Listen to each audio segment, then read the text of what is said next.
मशरिक़ वस्ता में अमन का मिशन वज़ीर आज़म शहबाज शरीफ और फील्ड मार्शल आसिम मुनीर इस्लामाबाद से स्विट्ज़रलैंड रवाना। अमेरिका और ईरान के दरमियान तकनीकी मुज़ाकरात आज स्विट्ज़रलैंड में होंगे। अमेरिका और ईरान के नुमाइंदे पाकिस्तान और कतर के साथ से वफूद मुज़ाकरात में शरीक होंगे। पाकिस्तानी दफ्तर खारजा का कहना है कि पाकिस्तान बतौर सालिस इस्लामाबाद मफाहमती याददाश्त पर अमल दरामद में सहूलतकारी जारी रखेगा। मुज़ाकरात का मकसद इस्लामाबाद मफाहमती याददाश्त के तहत तय पाने वाली मुफाहमत को आगे बढ़ाना है। पाकिस्तान और कतर सालसी किरदार के जरिए खित्ते में पायदारी की कोशिशें जारी रखेंगे। वज़ारत खारजा का कहना है ईरान और अमेरिका के दरमियान मुज़ाकरात जारी हैं। मुख्तलिफ ममालिक के सफारतकार बातचीत बरकरार रखने के लिए कोशा हैं। सफारतकारों और मुज़ाकरात से मुतल्लिक मज़ीद मालूमात फराहम नहीं की जाएंगी। मुज़ाकरात आसान बनाने के लिए खुफिया काबिल एतमाद माहौल फराहम कर रही हैं। एक्सियोस के मुताबिक अमेरिकी खुसूसी एजेंसी स्टीव विटकॉफ और जेरेड कुशनर तकरीब में शिरकत के लिए स्विट्ज़रलैंड पहुंच गए। कतरी वज़ीर आज़म पहले से स्विट्ज़रलैंड में मौजूद हैं। अमेरिकी मीडिया के मुताबिक नायब सदर जेडी वेंस की आज स्विट्ज़रलैंड रवानगी मुतवक्किल है।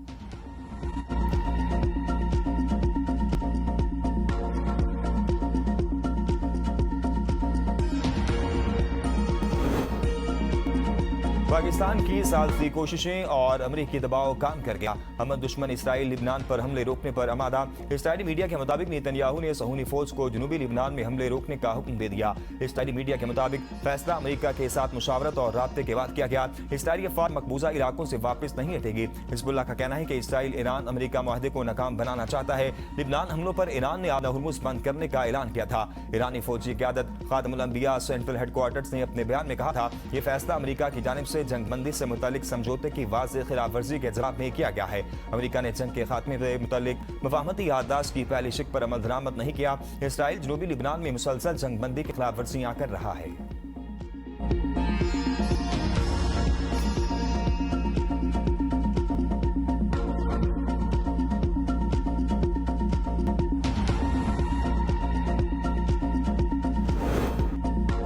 अमेरिका ने अपने वादों की पासदारी नहीं की तो समझौता खतरे में पड़ जाएगा। तर्जुमान ईरानी वज़ारत खारजा इस्माइल बकाई का कहना है कि ईरानी वक्त स्विट्ज़रलैंड पहुंचकर मफाहमती याददाश्त की पैरवी और इस पर अमल दरामद का मुतालबा करेगा। अमेरिका ने अपने वादों की पासदारी से इनकार किया तो ईरान जनूबी इक़दाम करेगा। हमने ऐसा कोई मुआहदा नहीं किया जिस पर अमल दरामद न हो सके। हमारा उसूल वादे के बदले वादा है। स्विट्ज़रलैंड का दौरा मुज़ाकरात के दूसरे मरहले का आगाज नहीं बल्कि मफाहमती याददाश्त पर बिलमुशाफा दस्तखत के लिए किया जा रहा है। नायब वज़ीर खारजा सईद खतीब कहते हैं ईरान सिफारती अमल जारी रखने के लिए तैयार है। गजा समेत तमाम महाजों पर अमन चाहते हैं। आपने हुर्मुज़ में जहाज रानी की सहूलियात जारी रहेगी। 60 रोज तक कोई फीस आयद नहीं की जाएगी। आपने हुर्मुज़ के इंतजाम के लिए नया निज़ाम मुतारिफ कराया जाएगा।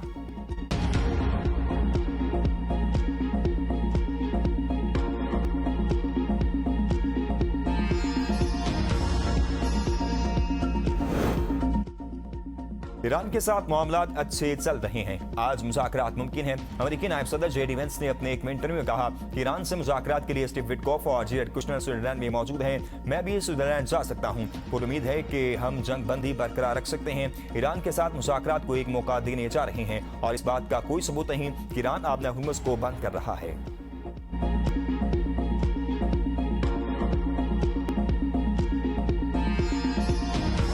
अमेरिका ईरान मुज़ाकरात। वज़ीर दाखिला मोहसिन नकवी की तेहरान में ईरानी सदर डॉक्टर मसूद पेज़ेशकियान और ईरानी हम मनसब से मुलाकात। ईरान अमेरिका मुज़ाकरात के अगले मरहले पर तबादला ख्याल किया गया। दो तरफा ताल्लुकात, इलाक़ाई सूरत-ए-हाल और बाहमी दिलचस्पी के अमूर पर भी ज़ेर बहस आए। मोहसिन नकवी की ईरानी हम मनसब सिकंदर मोमी से भी मुलाकात। इलाक़ाई सूरत-ए-हाल पर तबादला ख्याल। दोनों वज़राए दाखिला ने अमेरिका ईरान मुआहदे को खित्ते में पायदारी की जानिब मस्बत कदम करार दे दिया। तर्जुमान ईरानी वज़ारत खारजा इस्माइल बकाई का कहना है मोहसिन नकवी का दौरा ईरान मफाहमती याददाश्त पर अमल दरामद से मुताल्लिक है।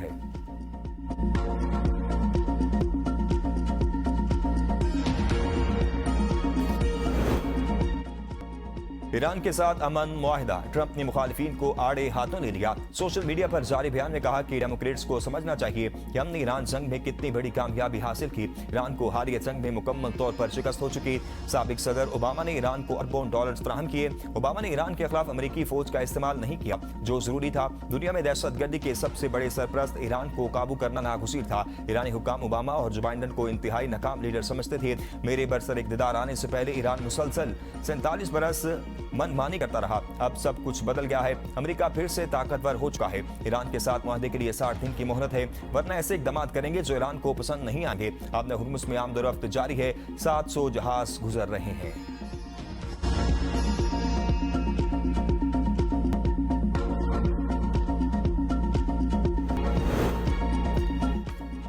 कौमी असम्बली ने 407 खरब 41 अरब के लाजमी अखराजात की मंजूरी दे दी। गैर मुल्की कर्जाजात की अदायगी के लिए 58 खरब 36 अरब 27 करोड़ रुपए, मकामी कर्जाजात की अदायगी के लिए 259 खरब रुपए से जायद के लाजमी अखराजात मंजूर किए गए। ईवान ने गैर मुल्की कर्जाजात के मसारिफ के लिए 10 खरब 71 अरब रुपए से जायद कलीलुल मियाद बैरूनी कर्जों की अदायगी के लिए 1 खरब 30 अरब रुपए और बैरूनी तरक्याती कर्जों और एडवांसेस की मद में 607 अरब रुपए से जायद के अखराजात की भी मंजूरी थी। कौमी असम्बली के लिए 7 अरब 96 करोड़ रुपए, सेनेट के लिए 6 अरब 45 करोड़ रुपए, सुप्रीम कोर्ट के लिए 7 अरब 44 करोड़, विफाकी आईनी अदालत के लिए 6 अरब रुपए से जायद और इस्लामाबाद हाई कोर्ट के लिए 2 अरब 36 करोड़ रुपए से जायद के लाजमी अखराजात मंजूर किए गए। सदर मुमलिकत के अमला और अलाउंसेस के लिए 2 अरब 80 करोड़ रुपए से जायद अलाउंसेस, पेंशन के लिए 6 अरब 93 करोड़ रुपए की मंजूरी दी गई।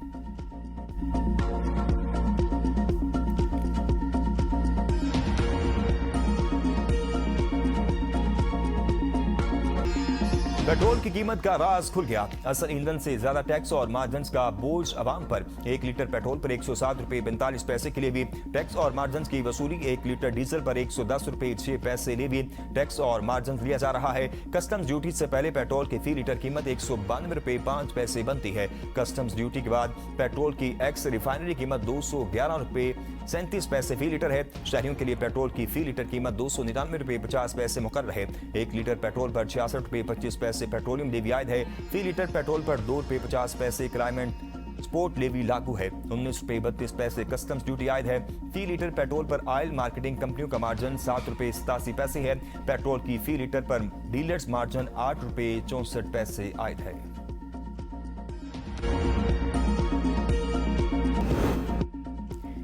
तहरीक इंसाफ की टेलीकॉम कंपनी को लोगों की जायदाद देने की मुखालफत। कौमी असम्बली इजलास में PTI अरकान असम्बली का कहना था कानून साजी होने जा रही है कि कोई भी टेलीकॉम कंपनी जब चाहेगी जायदाद टावर के लिए हासिल कर लेगी।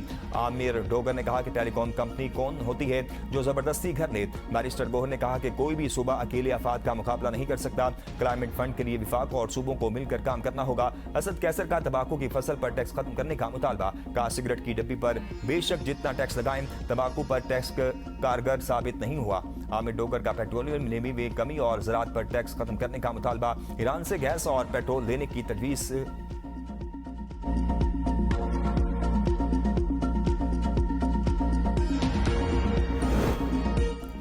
पीपल्स पार्टी की चेयरपर्सन और साबिक वज़ीर आज़म बेनज़ीर भुट्टो का योम पैदाइश आज मनाया जाएगा।